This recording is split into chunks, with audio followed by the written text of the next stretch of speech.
Et si s'engager était la clé du bonheur? C'est l'un des sujets indirectement abordés au cours de mes discussions avec Michel de la coop 5% et Chantal, membre de la Vie Nouvelle.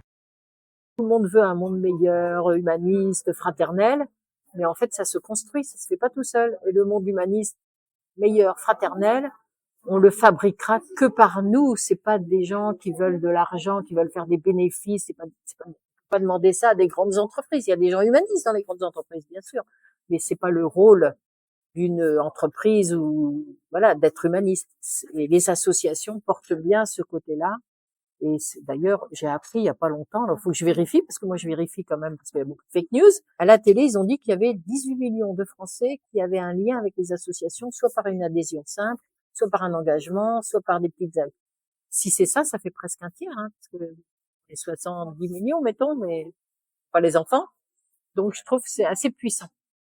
Et justement, sur le sujet de construire un projet, voici Michel qui parle du lancement de la coop 5%.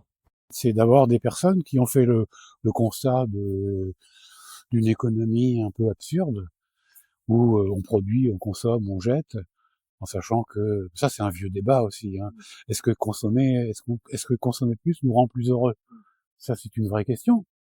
Moi j'ai un certain âge, hein, donc je me souviens déjà quand j'avais 20 ans, on se posait déjà ces questions-là. C'est pas un débat tout. Il y a même dans la littérature des ouvrages consacrés à cette question-là. Hein. Je pense le bouquin, ça s'appelle Les choses. Et le bouquin, c'est ça, en fait. Faut faire quelque chose, quoi. Hein. Plutôt que de rester là sur son canapé à critiquer les politiques. On dit, ben, on va faire quelque chose. Et l'origine du projet, c'est un peu ça, quoi, en fait. Il y a un aspect comme ça, extrêmement pédagogique, de sensibilisation, de convaincre les gens qu'on peut changer les choses, quoi, en fait. Ben, ça commence très tôt. Par exemple, on reçoit des scolaires, les écoles. Il y a une chargée de communication parmi les salariés qui fait cette sensibilisation auprès du public en général. Et puis, ben, on le fait au quotidien. À chaque fois qu'on rencontre quelqu'un, ben, on lui explique le projet, on discute, on débat. Par exemple, d'autres projets, je pense à l'idée d'une sécurité sociale de l'alimentation. Donc, pour l'instant, c'est en gestation, quoi. Ouais. Hein. C'est pas encore, mais c'est toujours très long à faire démarrer, quoi. Hein. Mais on y croit. C'est ce qui fait la force du monde aussi quand on avance avec les autres, et ça va contre le côté individuel que les grandes puissances ont voulu mettre, et que chacun est chez soi devant sa télé à s'occuper de ses gamins, acheter sa voiture et payer ses vacances. Voilà, c'est le contraire.